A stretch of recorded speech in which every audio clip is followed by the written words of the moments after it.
ఉభయ వేదాంత ప్రవర్తకాచార్యులు పరమహంస పరివ్రాజకాచార్యులు శ్రీ భాష్యకార సిద్ధాంత పీఠాధిపతులు అనంత శ్రీ విభూషిత శ్రీ శ్రీ శ్రీ త్రిదండి శ్రీ రామచంద్ర రామానుజ జీరస్వామిచే దరూర్ క్యాంపు శ్రీ కోదండ రామాలయంలో ఆదివారం ప్రారంభమైన రామాయణ ప్రవచన కార్యక్రమం సాయంత్రం 4 గంటల నుంచి 7 గంటల వరకు కొనసాగును. మంగళవారం ముగింపు కార్యక్రమం ఉంటుందని నిర్వాహకులు తెలియజేశారు. కార్యక్రమం అంతరం భక్తులకు తీర్థప్రసాద వితరణతో పాటు అల్పాహారాన్ని అందజేశారు. కఠినమైనటువంటి హృదయంతో ఉండు. నీ భర్త నిన్నలా బతిమాలతాడు, నీకు అనేక రకాలు చెప్తాడు, కానీ నువ్వు మాత్రం ఎటువంటి పరిస్థితుల్లో చెల్లించకూడదు. గుర్తుంచుకో, ఎప్పుడైనా సరే ఎవరైనా సరే ఏదైనా సాధించవలసి వచ్చినప్పుడు తన ఉండేటువంటి ఆ సంకల్పం ఏదైతే ఉందో దాంట్లో ఉండేటువంటి దార్ఢ్యత వల్లనే అది సాధించగలుగుతాడు. దృఢమైనటువంటి సంకల్పం కావాలి. అది ఎవరో ఏదో అనేస్తే టక్కన చితికిపోయేదైతే వృధా అయిపోతుంది. అందుకని నువ్వు అలా చేయడానికి వీల్లేదు. నువ్వు రాజమాతవి కావాలన్నా, నువ్వు రాజ్యాన్ని పరిపాలించేటువంటి ఆ రాజభోగాలని అనుభవించి రేపు పొద్దున కౌసల్య వాళ్ళందరూ కూడా నీ కింద ఒక దాసుల్లాగా ఉండాలన్నా నువ్వు తప్పనిసరిగా ఆ విధమైనటువంటి స్థితిలో ఉండాలి అన్నది. అది మనసులో పెట్టుకొని భర్త ఎంత మధ్య మారినా కూడా ఒప్పుకోలేదు. నాకు ఇది కావాలి, ఏం చేయలేదు. కోరద్దు, వద్దు అంటే నువ్వు ఇస్తావా ఇవ్వవా? ఒకటే మాట, నువ్వు ఇవ్వవా? ఇవ్వను అని చెప్పేసి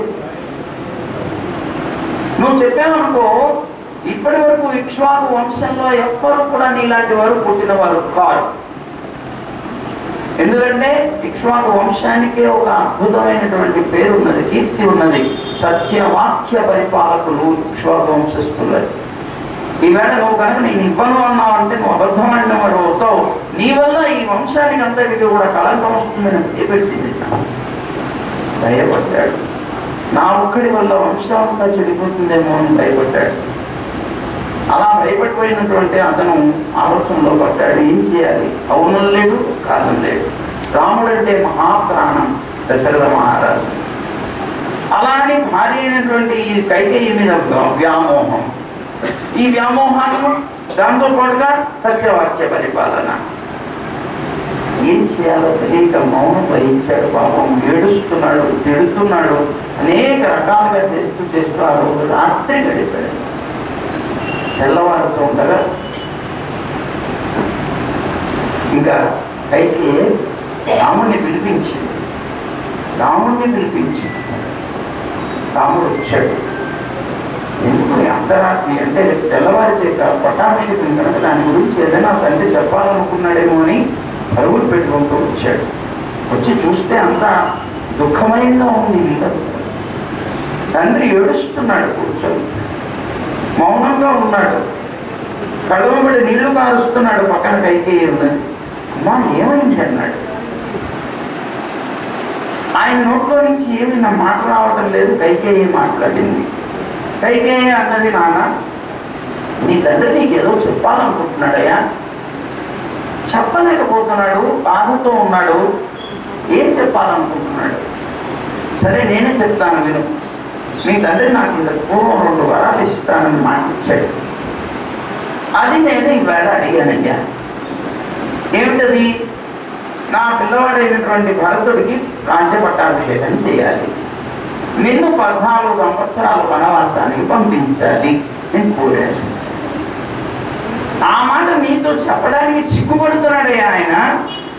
నేను వనవాసానికి వెళ్ళమని రాముడికి భరతుడికి పట్టాభిషేకం చేస్తానని నీకు చెప్పడానికి సిగ్గుపడుతున్నాడయ్యా ఆయన. అంతకుమించి ఇంకేం లేదు రామా. అయ్యో, దీనికోసం నన్ను ఇంత పిలిచి ఇక్కడ పిలిచి మరి చెప్పి నాకు ఇంత సముదాయించి చేయాల్సిన అవసరం ఏంటమ్మా? కాకి చేత కబురు పంపించి ఇదిగో నువ్వు వెళ్ళిపోయా వనవాసం కట్టి అగ్ని చేత వెళ్ళిపోనా? ఈ మాట ఎప్పుడైనా కాదన్నా నేను. నా తండ్రి ఆజ్ఞాపిస్తే అగ్నిలో దూకడానికైనా నేను సిద్ధమే సుమా. అలాంటిది నా తండ్రి నువ్వు వెళ్ళిపో, 14 సంవత్సరాల వనవాసానికి ఒక్క కబురు మాట నాకు పంపిస్తే చాలు, అట్నుంచి అదే వెళ్ళిపోతాను నేను. ఎందుకు ఏమిటి ప్రశ్న కూడా నేను ఎప్పుడు వేయను కదా. అమ్మా ఇంత కష్టపడ్డా, దీనికి తండ్రి ఇంత సిగ్గుపడాలా నాతో చెప్పడానికి? అని తాను అంగీకరించాడు. అంగీకరించిన తర్వాత తాను వెళ్ళిపోయాడు. వెళ్ళి తల్లి దగ్గరికి వెళ్ళి తల్లికి చెప్పాడు. తల్లి ఇంకా తెల్లవారితే పట్టాభిషేకం కాబోతోందని ఆనందపడుతూ పూజలు చేస్తోంది. ఆ రాత్రి వ్రతాలు చేస్తోంది. సీతమ్మ కూడాను ఎంతో కలిసి ఆ రాత్రి వ్రతం చేసింది. ఇలాంటి సందర్భంలో ఆయన వెళ్ళి తల్లికి చెప్తే కొట్టుకొని ఏడ్చింది. ఏం చేయాలో తెలియదు. అలాంటి పరిస్థితుల్లో అక్కడి నుంచి బయలుదేరి సీతమ్మ దగ్గరికి వచ్చాడు. సీతమ్మకి చెప్తే సీతమ్మ చాలా దుఃఖపడింది. లక్ష్మణస్వామి చాలా దుఃఖపడ్డాడు. నువ్వెందుకు ఊరుకుంటున్నావు?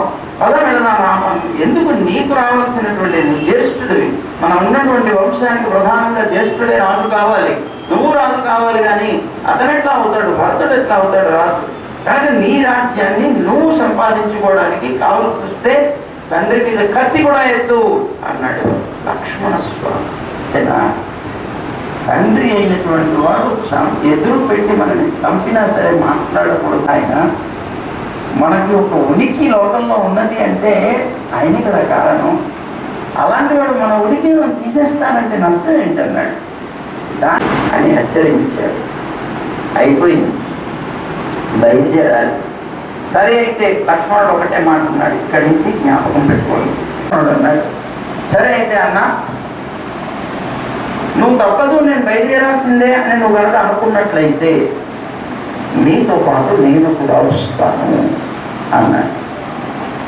రాముడు అన్నాడు, ముందు కూడా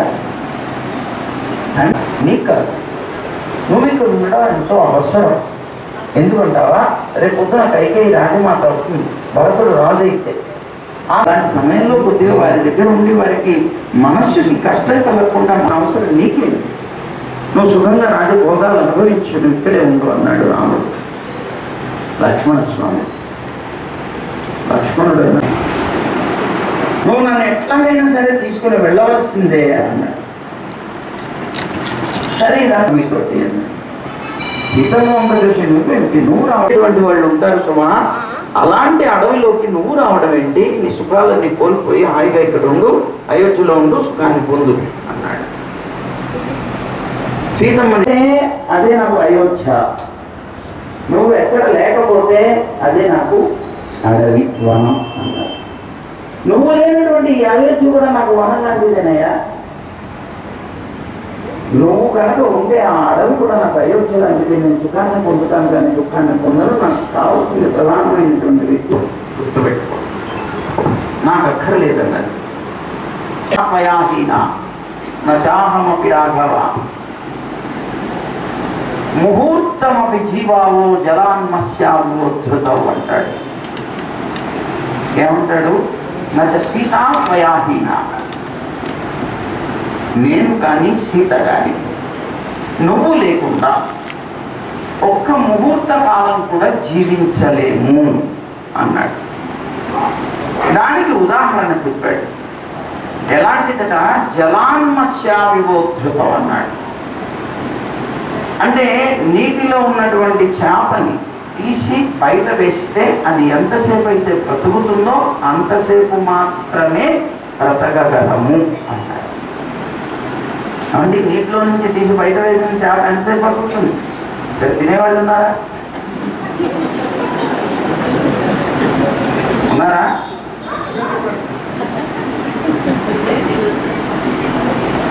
ఎంతసేపు బ్రతుకుతుంది నీటిలో నుంచి బయట వేసిన చేప?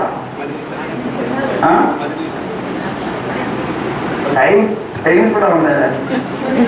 ఓహో, ఎంతసేపు బ్రతుకుతుందంటే దాని మీద ఉన్న తడి ఆరేంతసేపు పడుతుంది. గుర్తుపెట్టుకో,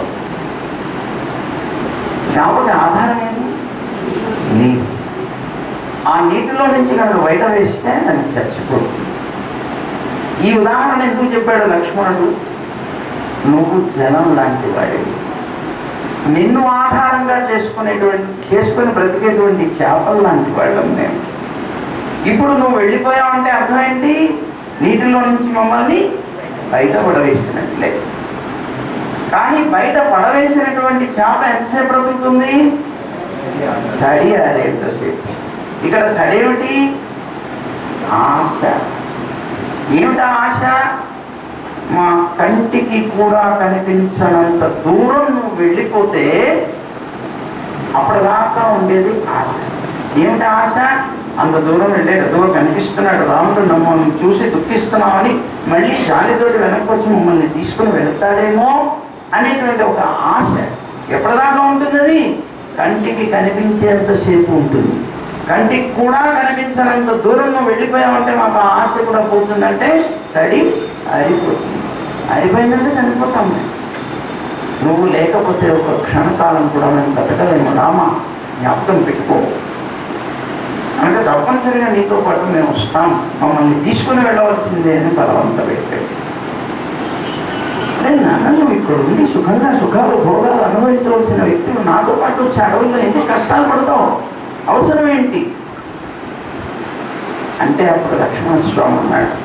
యథార్థమైనటువంటి అనేక స్వరూపాన్ని చెప్పాడు అక్కడ. ఆయన శేషత్వ లక్షణం అని చెప్పాను కదా, అది కావాల్సిందేంటి? కైంకర్యం, సేవ, అది చెప్తాడు. భవాంస్తు సహ వైదేహ్య గిరి సానుసురంస్యతే అహం సర్వం కరిష్యామి జాగ్రత్త స్వపదస్యతే అంటాడు.